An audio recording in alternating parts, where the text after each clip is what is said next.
الحمدللہ رب العالمین الصلاة والسلام علی رسولہ الکریم اما بعد اعوذ باللہ من الشیطان الرجیم بسم اللہ الرحمن الرحیم۔ آج میں آپ تمام کا اس اجتماع میں اسلامی طریقے سے استقبال کرتی ہوں۔ السلام علیکم ورحمۃ اللہ وبرکاتہ۔ آج کا میرا عنوان ہے رمضان میں کامیاب کون۔ سب سے پہلے میں اس رب العالمین کا شکر ادا کرتی ہوں کہ اس نے ہمیں رمضان جیسا رحمتوں والا، برکتوں والا، فضیلتوں والا مہینہ ہم تمام کو ایک اور مرتبہ عطا کیا ہے۔ اللہ سے دعا کرتی ہوں کہ اللہ ہم تمام کو اس رمضان کی رحمتیں، برکتیں سمیٹنے کی توفیق عطا فرمائے۔ اللہ ہم تمام کو اس رمضان میں زیادہ سے زیادہ نیکیاں کرنے کی توفیق عطا فرمائے۔ اللہ ہم تمام کو اس رمضان میں زیادہ سے زیادہ صدقہ و خیرات کرنے کی توفیق عطا فرمائے، آمین۔ میری ماں اور بہنوں، اللہ سبحانہ و تعالیٰ نے انسانوں کو جتنی بھی عبادتوں کا حکم دیا ہے، جتنے بھی اعمال کا حکم دیا ہے، ان میں ایک اہم عبادت، ایک اہم حکم اللہ سبحانہ و تعالیٰ نے انسانوں پر جو فرض کر کے لاگو کیا ہے وہ ہے رمضان المبارک کا روزہ۔ روزہ اسلام کے 5 بنیادی فرائض میں سے ایک فرض ہے، اور روزہ 3 چیزوں کا نام ہے: کھانے پینے سے رک جانا، جنسی خواہشات کو پورا کرنے سے رک جانا، اور اپنی نیند کو اللہ کی عبادت کے لیے قربان کرنا۔ تو میری ماں اور بہنوں، رمضان المبارک میں روزہ فرض کیا گیا ہے۔ اللہ سبحانہ و تعالیٰ قرآن مجید میں سورہ بقرہ آیت نمبر 183 میں فرماتے ہیں: یا ایھا الذین آمنو، اے لوگوں جو ایمان لائے ہو، کتب علیکم الصیام، تم پر روزے فرض کیے گئے ہیں، کما کتب علی الذین من قبلکم، جیسا کہ تم سے پہلے کے لوگوں پر فرض کیے گئے تھے، لعلکم تتقون، تاکہ تمہارے اندر اللہ کا ڈر پیدا ہو۔ تو میری ماں اور بہنوں، جیسا ہی رمضان کا مہینہ قریب آتا ہے اور جب یہ اعلان کر دیا جاتا ہے کہ کل سے روزہ رکھا جائے گا، تو ہم لوگ بڑی محنت و مشقت سے رمضان کا استقبال کرتے ہیں، روزے کی تیاریاں کرتے ہیں، لوگ بڑی محنت سے عبادتیں کرتے ہیں، بھوکا اور پیاسا رہ کر صبر کے امتحان میں کامیاب ہونا چاہتے ہیں۔ لیکن سوال یہ پیدا ہوتا ہے کہ کون سا روزہ انسان کو فائدہ پہنچانے والا ہے؟ کون سا روزہ اللہ کو راضی کرنے والا ہے؟ کون سے روزے دار قیامت کے دن انعامات سے نوازے جائیں گے؟ کون سے روزے دار کامیاب ہونے والے ہیں اور کون سے روزے دار ناکام ہونے والے ہیں؟ انشاءاللہ آج کے اس عنوان میں قرآن اور حدیث کی روشنی میں ہم لوگ جانیں گے۔ تو میری ماں اور بہنوں، رمضان المبارک میں روزہ فرض کیا گیا ہے، اور رمضان المبارک کا مہینہ بڑی ہی رحمتوں والا، برکتوں والا، فضیلتوں والا ہے۔ اور آپ سوچئے کہ سال کے 12 مہینوں میں صرف اس ایک مہینے کو اتنی فضیلت کیوں حاصل ہے؟ قرآن کی آیتیں اور احادیث کو پڑھنے سے یہ بات معلوم ہوتی ہے کہ رمضان وہ مہینہ ہے جس میں اللہ سبحانہ و تعالیٰ نے قرآن نازل کیا، سورہ بقرہ آیت نمبر 185، جو تمام انسانوں کے لیے ہدایت بنا کر اس دنیا میں بھیجی گئی۔ رمضان وہ مہینہ ہے جس میں اللہ سبحانہ و تعالیٰ نے روزے فرض کیے۔ رمضان وہ مہینہ ہے جس میں ایک رات ایسی ہے جس کی عبادت 1000 مہینوں سے بڑھ کر ہے۔ لیلۃ القدر خیر من الف شہر۔ رمضان وہ مہینہ ہے جس کے آتے ہی شیاطین کو قید کر دیا جاتا ہے۔ رمضان وہ مہینہ ہے جس میں جنت کے دروازے کھول دیے جاتے ہیں اور جہنم کے دروازے بند کر دیے جاتے ہیں۔ رمضان وہ مہینہ ہے جس میں ہر رات ایک فرشتہ یہ اعلان کرتا ہے: اے نیکی کو طلب کرنے والے آگے بڑھتا جا، اے گناہ کو طلب کرنے والے پیچھے ہٹتا جا۔ رمضان وہ مہینہ ہے جس میں ہر روز اللہ سبحانہ و تعالیٰ افطار کے وقت لوگوں کو جہنم سے آزاد کرتے ہیں۔ رمضان وہ مہینہ ہے جس میں عمرے کا ثواب حج کے برابر ملتا ہے۔ رمضان وہ مہینہ ہے جس میں انسان کے اخلاق کی، انسان کے کردار کی، انسان کے عادتوں کی، انسان کے صبر کی بہترین تربیت کی جاتی ہے۔ رمضان وہ مہینہ ہے جس کے تعلق سے آپ صلی اللہ علیہ وسلم فرماتے ہیں کہ جو انسان ایمان اور ثواب کی نیت سے روزہ رکھتا ہے تو اللہ سبحانہ و تعالیٰ اس کے پچھلے گناہوں کو معاف کر دیتے ہیں۔ تو میری ماں اور بہنوں، رمضان المبارک میں روزہ فرض کیا گیا ہے۔ فرض کا مطلب یہ ہے کہ طاقت اور صحت کے باوجود روزہ نہ رکھا جائے تو اس کا گناہ ہوگا، اور اللہ سبحانہ و تعالیٰ قیامت کے دن اس کے بارے میں ضرور سوال کریں گے۔ لیکن یہ بات کہتے ہوئے بڑا افسوس ہوتا ہے کہ آج بہت ساری خواتین یہ سمجھتی ہے کہ روزہ فرض نہیں ہے۔ کیوں؟ کیونکہ وہ روزے کی اہمیت کو نہیں جانتی۔ انہیں اتنا پتہ نہیں ہے کہ رمضان کا روزہ ہم پر فرض ہے۔ وہ یہ سمجھتی ہے کہ یہ چیز آپشن میں رکھی گئی، روزہ رہے تو بھی چلتا اور روزہ نہیں رہے تو بھی چلتا۔ اس لیے بہت ساری خواتین رمضان المبارک کے فرض روزوں کو چھوڑ دیتی ہے، اور بعض خواتین یہ بہانہ بنا کر رمضان کے فرض روزوں کو چھوڑ دیتی ہے کہ میرے سر میں درد ہو رہا ہے، میرے پیٹ میں درد ہو رہا ہے، تو ہلکا سا چکر آ جائے، ہلکا سا سر میں درد ہو جائے، ہلکا سا پیٹ میں درد ہو جائے تو اس کا بہانہ بنا کر رمضان المبارک کے فرض روزوں کو چھوڑ دیتے ہیں۔ تو میری ماں اور بہنوں، رمضان کا فرض روزے چھوڑنے سے کون سا گناہ ملتا ہے اور ان کو کیا سزائیں سنائی گئی، یہ آپ سن لیجئے۔ لیکن اس سے پہلے میں آپ کے سامنے یہ بیان کر دوں کہ بے شک اللہ رحمان ہے، رحیم ہے، اس نے ہماری کمزوریوں کا بخوبی اندازہ لگایا ہے۔ اب ایسا مریض جس کو روزہ رکھنے سے بڑی دقت پیش آتی ہو، یا ایسا مسافر جس کا روزہ رکھنے سے سفر تنگ ہو جاتا ہو، تو اللہ سبحانہ تعالیٰ نے خود اسے چھوٹ دی ہے تاکہ وہ بعد میں قضا کر لے۔ لیکن ہلکی ہلکی بیماریوں کو وجہ بنا کر روزہ چھوڑ دینا یا روزہ توڑ دینا اللہ تعالیٰ کو سخت ناپسند ہے۔ ان کو کیا سزائیں سنائی گئی یہ آپ سن لیجئے۔ ترمذی کی حدیث میں آپ صلی اللہ علیہ وسلم فرماتے ہیں، صحابہ کہتے ہیں آپ صلی اللہ علیہ وسلم ممبر پر تشریف لے جا رہے ہیں۔ پہلی سیڑھی پر آپ صلی اللہ علیہ وسلم چڑھے تو آمین کہا، دوسری سیڑھی پر چڑھے تو آمین کہا، تیسری سیڑھی پر چڑھے تو آمین کہا۔ صحابہ کو تعجب ہوا، پوچھنے لگے یا رسول اللہ صلی اللہ علیہ وسلم آپ نے آمین کیوں کہا؟ تو آپ صلی اللہ علیہ وسلم نے فرمایا کہ میرے پاس جبرائیل علیہ السلام آئے اور جبرائیل علیہ السلام نے 3 لوگوں کو بد دعا دی تو میں نے ان کی بد دعا پر آمین کہا۔ پہلا وہ شخص جب رسول صلی اللہ علیہ وسلم کا نام آئے تو درود نہ پڑھے، اور دوسرا وہ شخص جس نے والدین کو بڑھاپے میں پایا اور ان کی خدمت کر کے جنت میں داخل نہ ہوا، اور تیسرا وہ شخص جس نے رمضان کا مہینہ پایا اور اس میں روزے نہ رکھا ہو۔ یہ بات یاد رکھیے میری ماں اور بہنوں کہ اگر ہیلے بہانے بنا کر رمضان المبارک کے فرض روزوں کو چھوڑ دیں گے تو اس بد دعا میں شامل ہو جائیں گے جس پر آپ صلی اللہ علیہ وسلم نے آمین کہا ہے۔ اسی طرح دوسری حدیث میں بھیانک سزا کا ذکر آتا ہے۔ صحیح بخاری کی حدیث میں آپ صلی اللہ علیہ وسلم فرماتے ہیں، وہ کہتے ہیں میں ایک رات سویا ہوا تھا اور میرے پاس 2 آدمی آئے اور وہ مجھے اپنے ساتھ لے گئے اور مجھے ایک اونچے پہاڑ پر چڑھانے کی کوشش کی، تو میں نے ان سے کہا کہ میں نہیں چڑھ سکتا، تو انہوں نے مجھے اپنے 2 بازوؤں سے اٹھا کر اس پہاڑ پر چڑھایا، یہاں تک کہ میں اس پہاڑ کی چوٹی تک پہنچ گیا۔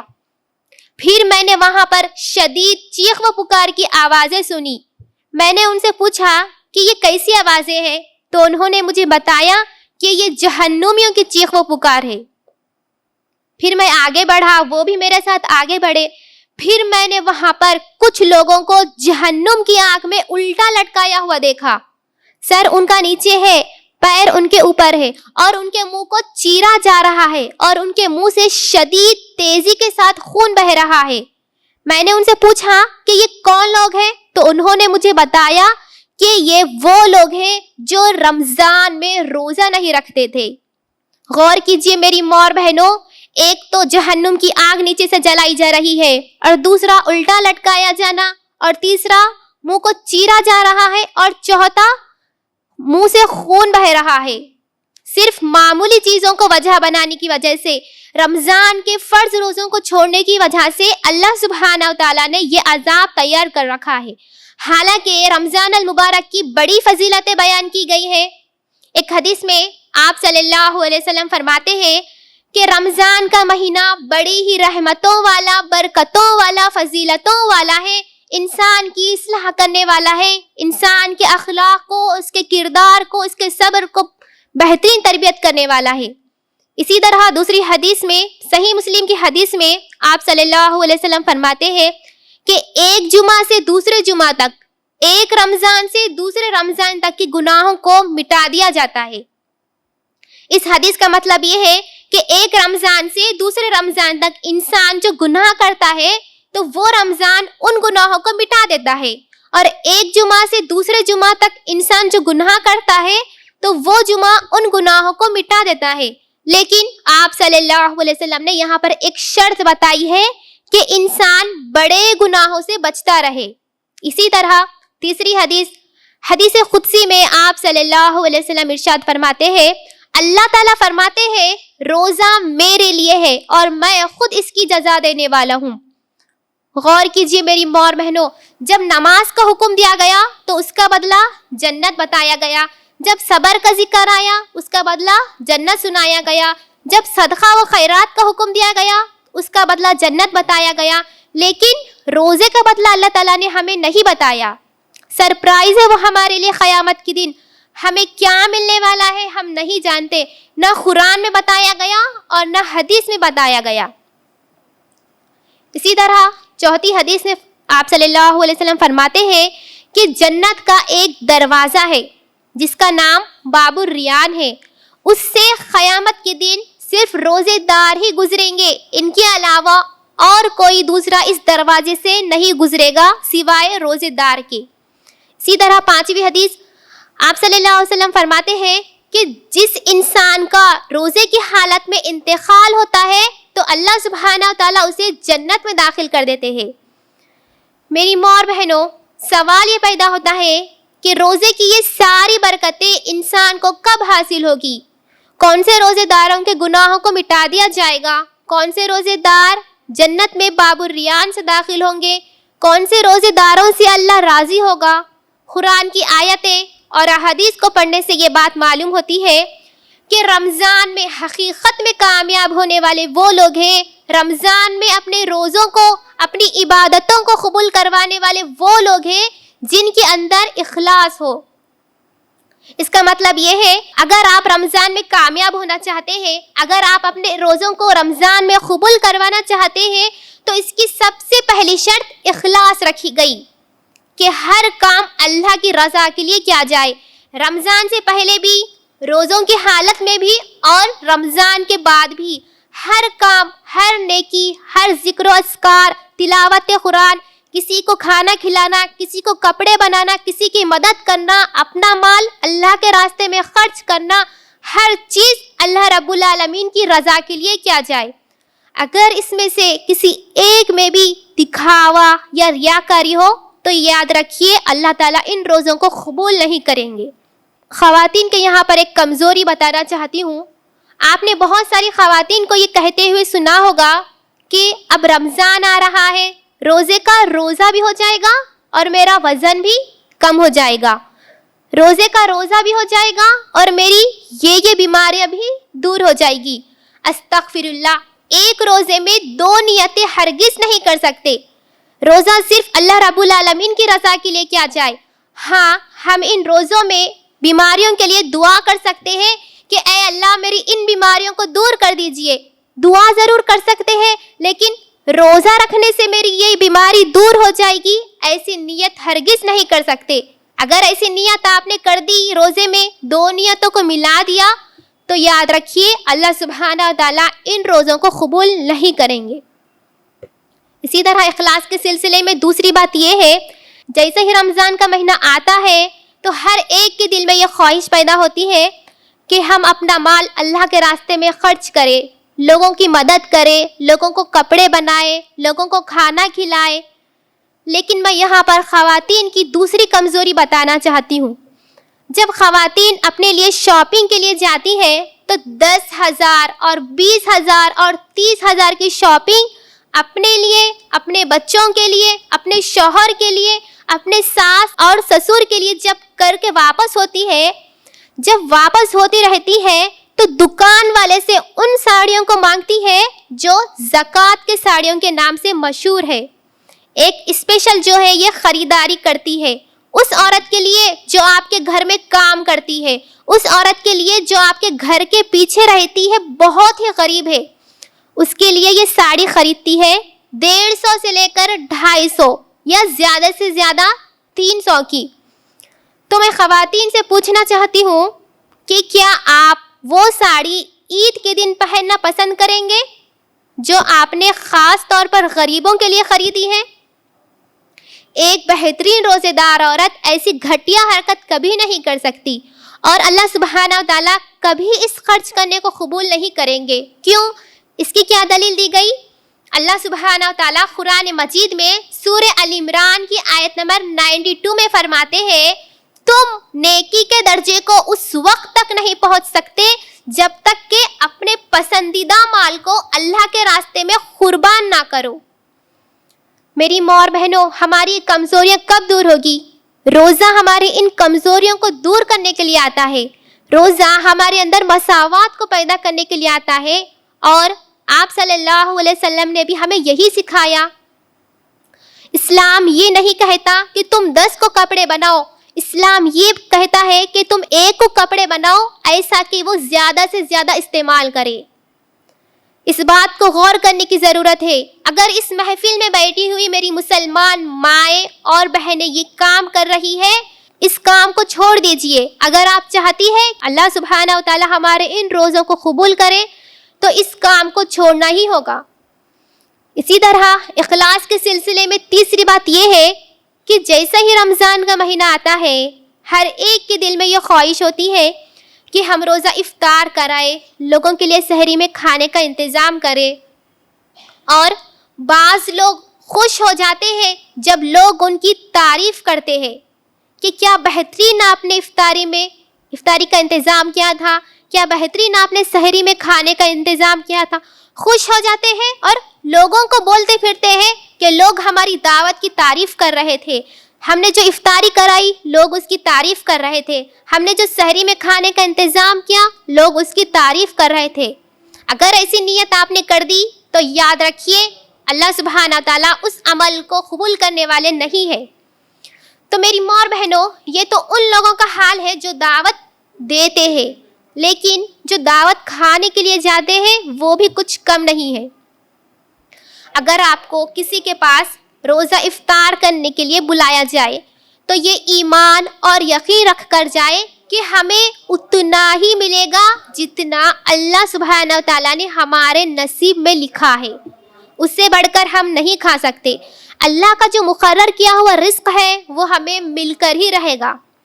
لیکن ہماری خواتین کا حال غور کیجئے، صبح سے روزہ رکھ کر ذکر کیا، نماز پڑھے، قرآن پڑھے، اللہ سے دعائیں مانگی، اللہ کے سامنے گڑ گڑائے، اللہ سے معافیاں مانگی، لیکن جب دعوت میں گئے اور جب واپس پلٹ رہے ہیں اتنی بے چینی ہوتی ہے کہ راستے سے ہی کہنا شروع کر دیتے ہیں کہ دعوت میں بریانی تو تھی لیکن سارا گوشت ختم ہو چکا تھا، بیٹھے بیٹھے تک ہی سب کچھ ختم ہو چکا تھا. تو میری ماں اور بہنوں، ایک بہترین روزے دار ایسی حرکت کبھی نہیں کر سکتا. اللہ تعالیٰ نے آپ کو جو بھی دیا ہے آپ کھائے اور اللہ کا شکر ادا کرے، کھلانے والے کے لیے دعا کرے. کیوں؟ رمضان کے مقصد کو، رمضان کی فضیلتوں کو بیان کرنے کے بعد اللہ سبحانہ وتعالی آخر میں ارشاد فرماتے ہیں لعلکم تشکرون، ہم نے تمہیں یہ مہینہ اس لیے دیا تاکہ تم لمحہ لمحہ اللہ کا شکر ادا کرو. تو میری ماں اور بہنوں، اگر یہ عادتیں ہمارے اندر ہیں، ان عادتوں کو چھوڑنا ہوگا، ورنہ اللہ سبحانہ وتعالی ہمارے ان روزوں کو قبول نہیں کریں گے. اسی طرح اگر رمضان میں کامیاب ہونا چاہتے ہیں، اپنے روزوں کو رمضان میں قبول کروانا چاہتے ہیں، تو اس کی دوسری شرط یہ ہے کہ ہمارے اندر شرک نہ ہو. رمضان کا روزہ رکھنے والے اپنے اندر یہ عقیدہ رکھ لے کہ زندگی دینے والا اللہ ہے، موت دینے والا اللہ ہے، ہر چیز کا کرنے والا، دینے والا، لینے والا صرف اور صرف اللہ ہے. لیکن روزہ رکھتے ہوئے بھی آپ تعویذ کا استعمال کریں گے، روزہ رکھتے ہوئے بھی آپ کالی ڈوری کا استعمال کریں گے، روزہ رکھتے ہوئے بھی آپ غیر اللہ کے سامنے جا کر سجدہ کریں گے، تو اللہ سبحانہ و تعالیٰ ان روزوں کو قبول نہیں کریں گے. آپ کے دماغوں میں یہ سوال آ چکا ہوگا کہ آپ یہ کیسے کہہ سکتی ہے کہ روزہ شرک کرنے سے اللہ سبحانہ و تعالیٰ ہمارے روزوں کو قبول نہیں کریں گے؟ تو میری ماں اور بہنوں، اس کی دلیل خود قرآن مجید ہے۔ قرآن مجید اٹھائیے، اللہ سبحانہ و تعالیٰ قرآن مجید میں بار بار ارشاد فرما رہے ہیں شرک کو اللہ تعالیٰ کبھی معاف نہیں کریں گے۔ اللہ تعالیٰ یہ نہیں چاہتے ہم اللہ کے ساتھ کسی اور کو شریک کریں، اور اللہ سبحانہ و تعالیٰ شرک کرنے والوں کے تمام اعمال کو برباد کر دیں گے۔ اسی طرح اگر رمضان میں کامیاب ہونا چاہتے ہیں، رمضان میں اپنے روزوں کو، اپنی عبادتوں کو قبول کروانا چاہتے ہیں، تو اس کی تیسری شرط یہ ہے کہ روزہ سنت رسول صلی اللہ علیہ وسلم کے مطابق ہو۔ آپ صلی اللہ علیہ وسلم ہمارے لیے ہر چیز میں بہترین نمونہ ہے۔ روزہ جیسی بڑی عبادت آپ صلی اللہ علیہ وسلم کے بتائے ہوئے طریقے کے مطابق ہو۔ سحری سے لے کر افطار تک آپ صلی اللہ علیہ وسلم نے جیسا کیا ویسا کرنے کی کوشش کرے۔ جیسا آپ صلی اللہ علیہ وسلم نے ذکر و اذکار کیا، جیسا آپ صلی اللہ علیہ وسلم نے صدقہ و خیرات کیا، ویسا کرنے کی کوشش کرے۔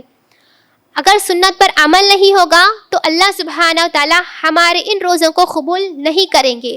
ہم لوگ اپنی مرضی سے سحری نہیں کر سکتے، نہ افطار کر سکتے ہیں، اور نہ ہی اور کوئی دوسرا عمل کر سکتے ہیں۔ آپ صلی اللہ علیہ وسلم نے جیسا عمل کرنے کے لیے کہا ہے ویسا ہی کرنا ہوگا۔ اسی طرح اگر رمضان میں کامیاب ہونا چاہتے ہیں، رمضان میں اپنے روزوں کو قبول کروانا چاہتے ہیں، تو اس کی چوتھی شرط یہ ہے کہ اپنی زبانوں کی حفاظت کرے۔ جیسے ہی رمضان کا مہینہ آتا ہے، نہ ہماری زبانیں گالی دینے سے محفوظ ہے، نہ ہماری زبانیں جھوٹ بولنے سے محفوظ ہے، نہ ہماری زبانیں غیبت کرنے سے محفوظ ہے، نہ ہماری زبانیں ایک دوسرے کو طعنہ دینے سے محفوظ ہے۔ اگر زبانوں پر کنٹرول نہیں ہوگا تو یہ بات یاد رکھیے اللہ سبحانہ تعالیٰ ان روزوں کو قبول نہیں کریں گے۔ ایک حدیث میں آپ صلی اللہ علیہ وسلم فرماتے ہیں کہ بندہ اپنی زبان سے ایک جملہ کہتا ہے، بندہ اپنی زبان سے ایک جملہ کہتا ہے اور اسے احساس بھی نہیں ہوتا، اس کا مقام اللہ کے نزدیک بلند کر دیا جاتا ہے۔ اور بندہ اپنی زبان سے ایک جملہ کہتا ہے اور اسے احساس بھی نہیں ہوتا، اسے جہنم میں پھینک دیا جاتا ہے۔ تو معلوم ہوا زبان انسان کو آباد کرنے والی ہے، زبان انسان کو برباد کرنے والی ہے۔ تو میری ماں اور بہنوں، روزے کے ذریعے اپنے آپ میں تبدیلی لائیے۔ روزہ انسان کے ظاہری عمل کو بھی بدل لیتا ہے اور اندرونی عمل کو بھی بدل لیتا ہے۔ روزہ انسان کو طاقتور ایمان والا بناتا ہے، طاقتور عمل والا بناتا ہے۔ اگر ان چیزوں میں کوئی تبدیلی نہیں آ رہی ہے تو یہ بات سمجھ لیں کہ آپ کا یہ روزہ قیامت کے دن برباد ہونے والا ہے۔ ہمارا یہ بھوکا اور پیاسے رہنا قیامت کے دن برباد ہونے والا ہے۔ ہمارا یہ صبر کر کے ساری چیزوں کو برداشت کرنا قیامت کے دن برباد ہونے والا ہے۔ وہ روزہ ہی نہیں جو ہماری گفتگو کی اصلاح نہ کر سکے، وہ روزہ ہی نہیں جو ہمارے معاملات کی اصلاح نہ کر سکے۔ تو اللہ کے ناپسندیدہ چیزوں سے دور ہو جائیے۔ میری ماں اور بہنوں، خواتین کی اور ایک کمزوری میں یہاں پر بتانا چاہتی ہوں۔ جیسے ہی رمضان کا مہینہ آتا ہے اور جب تیزی سے آگے بڑھتا ہے، ہر ایک کے دل میں یہ خواہش پیدا ہوتی ہے کہ میں جلد سے جلد جا کر اپنے لیے اچھے سے کپڑے خرید لوں۔ یہ بات یاد رکھیے میری ماں اور بہنوں، رمضان خوب شاپنگ کا مہینہ نہیں ہے، رمضان خوب کھانے اور پینے کا مہینہ نہیں ہے، رمضان زیادہ سے زیادہ عبادتوں کا مہینہ ہے، رمضان زیادہ سے زیادہ اپنے آپ کو اللہ رب العالمین کے قریب کرنے کا مہینہ ہے۔ لیکن افسوس ہے ان خواتین پر جن سے آج بازار بھرے پڑے ہیں، افسوس ہے ان خواتین پر جو بازار کو جاتی ہے اور واپسی میں آٹو میں افطار ہو رہا ہے، کسی ایک دکان میں افطار ہو رہا ہے۔ ہم نہیں جانتے کہ وہ دکاندار حرام کی کمائی کمانے والا ہے یا حلال کی کمائی کمانے والا ہے۔ اس کا ایک لقمہ، اس کا ایک ٹکڑا ہمارے روزے کو برباد کر سکتا ہے۔ یہ کیسی دیوانگی ہے ہمارے اندر شاپنگ کی۔ صبح نکلتے ہیں تو شام کو واپس پلٹتے ہیں، کئی نمازیں چھوڑ دیے، کئی ذکر و اذکار چھوڑ دیے، تلاوت قرآن چھوڑ دیے، کئی دعائیں چھوڑ دیے، صرف اس چھوٹی سی معمولی شاپنگ کے لیے۔ اور افسوس ہے ان خواتین پر جو روزہ رکھتے ہوئے بھی اپنا ہاتھ کسی غیر محرم مرد کے ہاتھ میں دیتی ہے چوڑیاں پہنانے کے لیے۔ ایک حدیث میں آپ صلی اللہ علیہ وسلم نے یہ حکم دیا تھا کہ جو عورتیں جمعہ کے دن مسجد کو آئے تو وہ کونے کونے سے چل کر آئے. وہ ایمان والی عورتیں کہتی ہیں جب آپ صلی اللہ علیہ وسلم کا یہ فرمان آیا تو ہم دیواروں سے اتنا چپک چپک کر چلنے لگے کہ ہمارے کپڑے دیواروں میں اٹک جایا کرتے تھے. غور کیجئے میری ماں اور بہنوں، ان خواتین کے ایمان کو دیکھیے اور ہمارے ایمان کو دیکھیے. چھوٹی سی شاپنگ کے لیے بھیڑ میں گھسنا، جس میں نامحرم مردوں سے چپک چپک کر چل رہے ہیں. استغفر اللہ. اللہ رب العالمین سے ڈریے. اوڑھنی ایک طرف جا رہی ہے، برقعے کے بٹنز کھلے جا رہے ہیں، ہاتھوں میں تھیلیاں ہیں اور ہم اپنے آپ کو نہیں سنبھال پا رہے. پھر کیسے اللہ سبحانہ و تعالیٰ یہ روزوں کو قبول کریں گے؟ آپ خود اپنا محاسبہ کر لیجئے میری ماں اور بہنوں. تو اللہ سبحانہ و تعالیٰ نے رمضان میں شاپنگ کا حکم نہیں دیا، اللہ سبحانہ و تعالیٰ نے رمضان میں عبادتوں کا حکم دیا ہے. آخر میں یہ کہنا چاہتی ہوں کہ روزے کے ذریعے اپنے آپ میں تبدیلی لائیے. رمضان میں حقیقت میں کامیاب ہونے والے وہ لوگ ہیں، رمضان میں اپنے روزوں کو، اپنے عبادتوں کو قبول کروانے والے وہ لوگ ہیں جو اپنی اصلاح کر لیتے ہیں. اپنے معاملات کی اصلاح کیجئے، اپنے لباس کی اصلاح کیجئے، رشتہ داریاں جو ٹوٹ گئی ہیں ان رشتہ داریوں کو جوڑیے، پڑوسیوں کے ساتھ اچھا سلوک کیجئے. روزہ ہمیں ان تمام چیزوں کی ٹریننگ دیتا ہے، لیکن ہم لوگ یہ سمجھتے ہیں کہ صرف زبان سے پانی نہیں پینا، کھانا نہیں کھانا، یہ تمام چیزیں تو ہے، لیکن روزہ انسان کے ظاہری عمل کو بھی بدل دیتا ہے اور اندرونی عمل کو بھی بدل دیتا ہے. آخر میں اللہ سے دعا ہے کہ اللہ ہم تمام کے روزے کو قبول فرمائے. اللہ ہم تمام کو جنت الفردوس میں باب الریان سے داخل کر دے. آمین ثم آمین یا رب العالمین.